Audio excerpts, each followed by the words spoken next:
invest di umano ng malaking halaga sa pangakong tutubo. Ayan ha. At nag-issue pa ng mga cheque na eventually ay bouncing checks, tagtalbugan. Ito po ang reklamo na idinulog sa atin nila Samuel Benedict V. Nieto et al. So may kasama. Oo.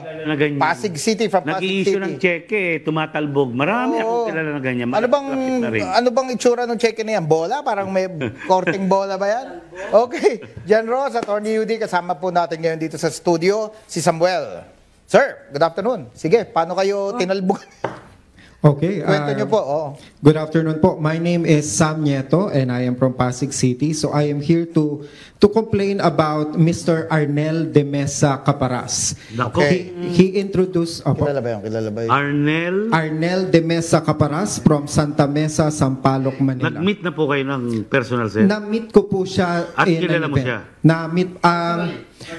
hindi po personally yung aming relationship because he was presented lang po sa amin with via a leader po. Meron po siyang parang kanang kamay na nagpapakilala nung kanilang operations. But ang masama po nito is as we dig deeper lang po kaya namin nalaman ang kanyang tunay na pangalan ay Arnel de Mesa Caparas.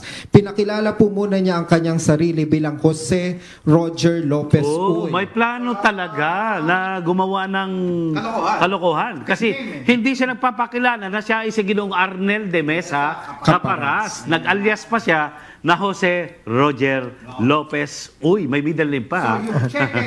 Anong pangalan ng pumirma? Ang pangalan po ay Jose Roger Patay. Lopez Uy. Wala sa ka. East West Bank po. Iyon po Talbog ang nga gamit yan. na cheque po niya. Pero nag-imbestiga mo kayo, sir? Opo. Dahil po doon dahil nga po nagkaroon ng problema. Actually, anniversary po ngayon ng problema. Dahil bandang October last year, 2023, doon po nagkaroon ng pag-stop ng pagbibigay or pagbabayad po nung interest. Sige Doon nga, sa sir. Anong negosyo bang pinag-uusapan ninyo? Opo, ito po, pinakilala po niya ang kanyang sarili bilang isang Filipino-Chinese businessman na mayroon pong junket sa Macau na nag-expand po dito ng kanyang junket operations via OKBet sa Manila.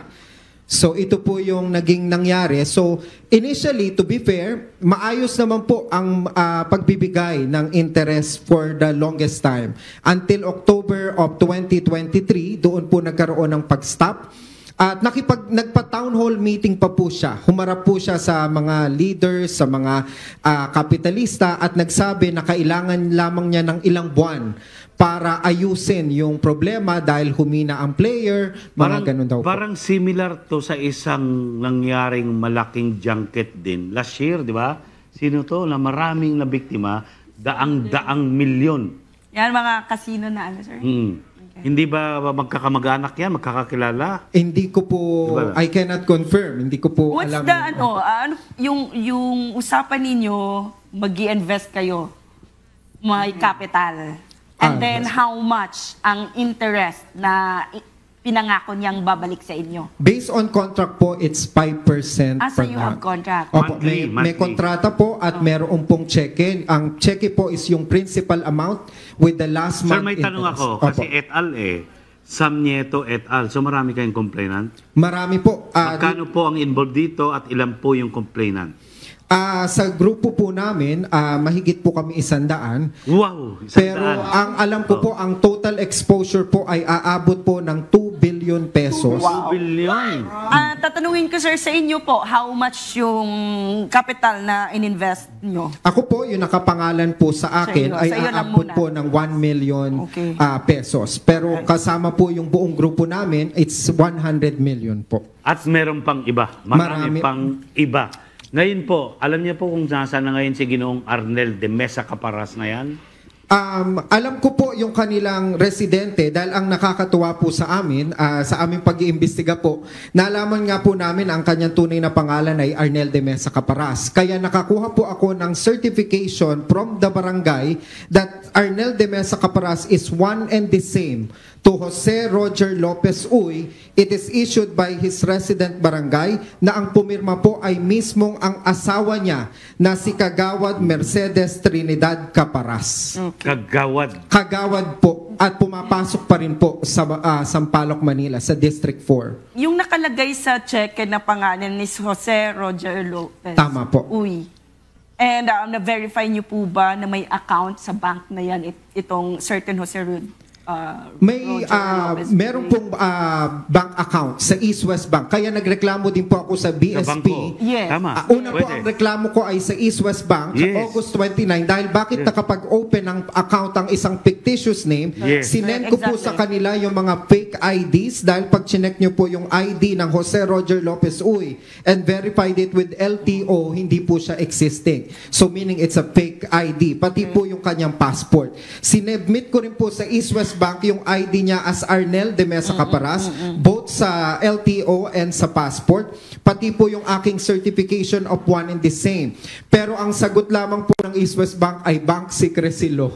Do you have photos of this Arnel? Yes po, I have photos of this Arnel. Pati po publicly na nakapastel po mula sa account po in public Facebook ng kanyang asawa. And meron ka bang photos ni Jose? Na Yes Jose po. ang gamit niya.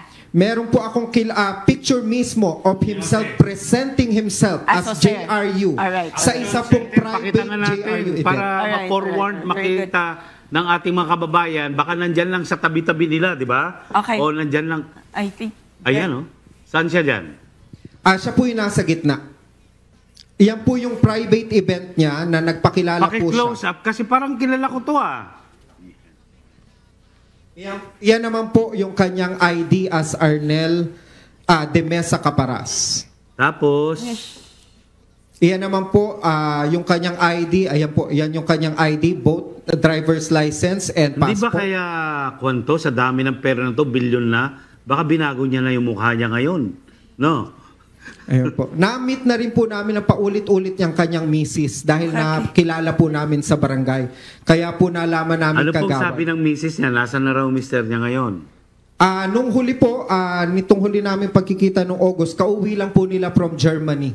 Germany. Dahil yung kanya pong isang anak ay nasa Germany at yung apo nag-birthday daw po. So, Wow. nung una po, nakikipag-try kami makipag-settle, makipag-usap ng maayos dito sa pamilya ni JRU or ni Arnel Caparas. Kaya lang po, naging parang naramdaman namin, nagbabay time na lang po, pinoprolong na lang kami, paulit-ulit. Anyway, Sir Sammy, may gusto ko bang mensahe? Para after this, diretso ka na kaagad sa anti-fraud ng CIDG para sa malawakan na investigasyon. Kasi napakarami pong nabiktima. Sir, I think pa-clarify natin Okay. kay Sir yung business operation for others to be aware. Ano ba to? Ano ba yung OCBET?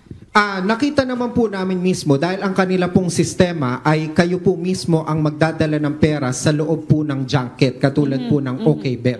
So with that po, may lalabas at ibibigay po sila sa inyong parang ganitong resibo at ang katumbas po nito ay kontrata at cheque. Kung kayo naman po ay walang opportunity to go sa Okada or sa mga junket, pwede po kayong mag-deposit sa kanilang East West Bank account. Kaya we have verified that the East West Bank account and the check is existing because you can deposit sa kanya pong East West Bank And account. the account is named after a It's person or in named the after company? Jose Roger Lopez Uy, yung mismong issuer din po ng cheque. Iyon rin po ang nakalagay sa So it's mismong a- cheque. Okay. Sige sir, manawagan ka. Yeah. Sa kanya, sa misis niya, sa family niya, at manawagan ka rin sa mga kagaya mong nabiktima. Yes, on behalf of all the thousands of victims, lalo na po dun sa misis ni Mr. Caparas na paulit-ulit nyo po kaming na-meet at nakausap at nag-iyakan pa po tayo at inamin nyo sa amin na kailangan niyang palitan ang pangalan niya to Jose Roger Lopez Uy at magpanggap na Chinese para makapasok sa ganitong operations. But unfortunately, through months na pakikipag-usap ay biglang tumawag po yung abogado sa akin ni JRU at ang nagsabi ay hindi na makikipag-negotiate At nagtatampo daw po yung kanyang kliyente dahil bakit ko daw po dinadama yung kanyang misis dito sa aking reklamo. Pero nakuha ko nga po yung certification mismo na si Arnel Caparas at si Jose Roger Uy is one and the same sa pamamagitan ng kanyang misis. Yung misis niya ba, kagawad pa rin? Kagawad pa rin po sa District 4 ng Barangay sa Manila po. Baka naka-BMW na yan, o nakabili na ng private plane. Hindi ko po alam. Saktong Anyway, anti-fraud. pakinggan natin. Excited na maimbestigahan na naman yan ng ating Anti-Fraud and Commercial Crime Unit ng CIDG, si Executive Master Sergeant Salvador de la Cruz. Chief Badong, hello. Yes, sir. Yes, sir. Good afternoon Okay. ulit sa ating lahat, sir. Ano ang Lalo na pan? sa mga viewers and listeners natin, sir. Sir, marami pong ma-file natin ng kaso dyan kay respondent dahil po sa pagpapanggap niya ng ibang pangalan. Pwede po makasuhan natin siya ng concealing true name. Yeah, Kung consider. siling to maliban pa dyan sa BP 22, sa Estapa, Article 315, Paragraph 2A, which is the false pretense and deceitful transaction. Kaya agad-agad, sir, pwede na po siyang pumunta dito sa ating opisina. Marami na po ating investigador dito na mag-asikaso sa kanya upang matulungan natin siya sa pagproseso sa mga dokumento in the filing of the case in the prosecutor office. Yeah. Na kayong mga online transactions? Wala po. Ang mga Personal. transaction po namin ay personal at sa pag-deposit sa bangko. Alright. Sige. Anyway, para ito ay magkaroon ng malawakang pag-imbestiga dahil higit 1,000 pala ang mga naging biktima ni Ginoong Arnel Caparas po. Arnel Caparas na nagpakilala na si Ginoong Jose Roger Lopez Uy. So ulitin natin, Arnel de Mesa Caparas. Bukas po ang ating programa para marinig naman natin ang iyong panig. Baka mamaya bigla niyang isettle dahil marami naman na siyang pera, di ba? Bilyon-bilyon. At nagsa-celebrate ng kanyang mga party sa abroad. Di ba? Siguro nandyan lang. At least nakita ng ating mga kababayan ang mukha niya mismo. Baka nandun na lang sa tabi nila pala si Ginoong Arnel. Ipagbigay alam niyo po sa ating programang Sumbong Niyo Action Agad. At kay Sir Sam Nieta, sir, maraming salamat dahil sa Salamat. matapang mong paglabas dito sa ating programa. It will open an eye sa ating mga kababayan na kapwa mo na biktima. Sana, manawagan ka sa mga kapwa mo pang na biktima. Alam ko po na nakakahiya minsan bilang isang negosyante ang umamin pag ikaw ay naloko.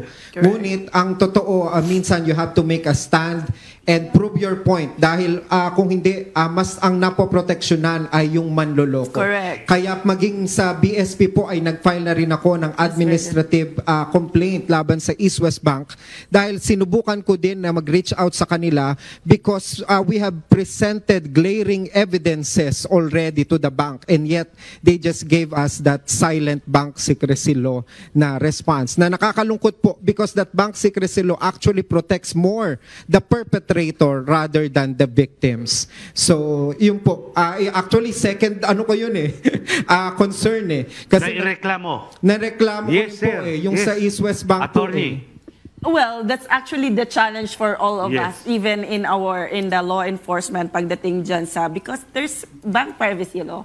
So, yan ang always challenge natin. But good thing po na nag-file po kayo sa BSP para maano. Kasi exactly bakit ko tinanong na gawa ng account under Jose Roger Lopez Uy, na hindi naman, na obvious naman na hindi siya yung, hindi siya yun.